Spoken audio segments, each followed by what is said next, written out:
Bayangkan Anda sudah bekerja keras menulis sebuah makalah, tapi saat dicek dengan software anti plagiarisme, ternyata Anda indikasi plagiarisme. Padahal Anda merasa tidak melakukan copy paste. Kok bisa? Bisa aja, apalagi kalau belum subscribe channel ini, bakal lebih nyesel lagi. Oke, kita lanjut. Chapter 1. Plagiarisme hanya copy paste. Saat mendengar kata plagiarisme, mungkin yang terlintas di pikiran kita adalah tindakan menyalin teks secara mentah-mentah. Tapi apakah benar hanya itu? Plagiarisme adalah tindakan mengambil karya, ide, atau tulisan orang lain tanpa memberikan atribusi yang sesuai. Ini bisa dalam bentuk kata-kata, konsep, ataupun bahkan struktur tulisan. Kesalahan umum plagiarisme akademik. Banyak yang mengira bahwa jika satu mengubah beberapa kata dalam sebuah teks, maka itu bukan plagiarisme. Padahal, jika tidak mencantumkan sumber, tetap saja dianggap sebagai tindakan plagiat. Seberapa sering plagiarisme terjadi tanpa disadari? Tanpa kita sadari, plagiarisme bisa terjadi ketika kita terlalu mengandalkan referensi tanpa benar-benar memahami dan mengolah ulang informasi tersebut dengan baik.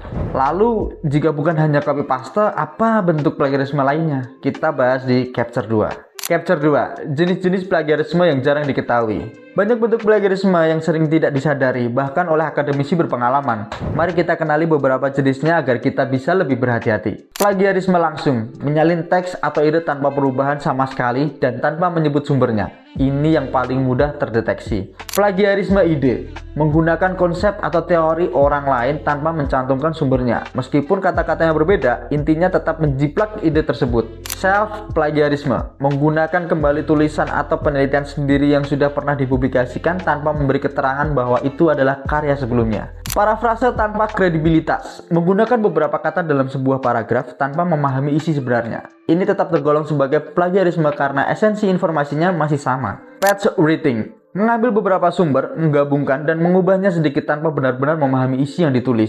Tapi, apa konsekuensinya jika seorang akademisi terbukti melakukan plagiarisme? Chapter 3. Kasus-kasus plagiarisme dunia akademik. Plagiarisme bukan sekedar pelanggaran kecil. Di dunia akademik, kasus plagiarisme bisa berakibat sangat fatal. Kasus plagiarisme di kalangan akademisi. Banyak contoh akademisi yang harus kehilangan reputasi, bahkan gelarnya karena terbukti melakukan plagiarisme.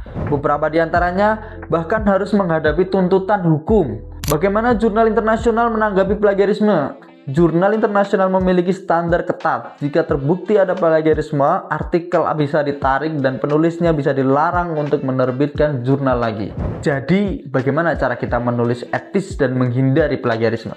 Chapter 4. Menghindari plagiarisme secara etis dan profesional. Menghindari plagiarisme tidak sulit jika kita tahu caranya. Berikut adalah beberapa teknik yang bisa digunakan. Teknik parafrase yang benar. Parafrase bukan hanya mengganti kata-kata, tetapi memahami ulang isi dan menyusunnya dengan bahasa sendiri tanpa menghilangkan makna asli.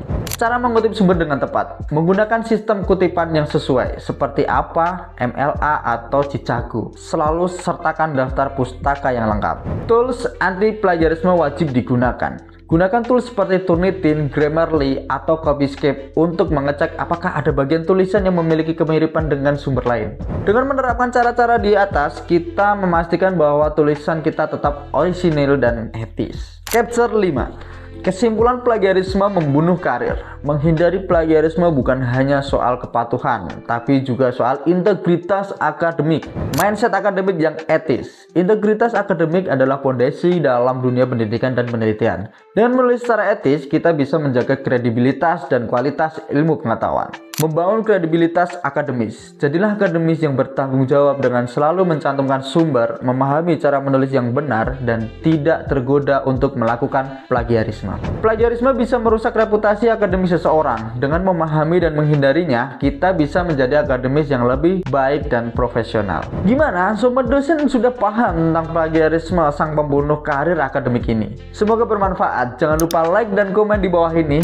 Apabila perlu ada yang kita kulik lagi tips-tips lainnya, subscribe dan nyalakan lonceng supaya tidak ketinggalan konten menarik. Sampai jumpa di video selanjutnya. Bye-bye.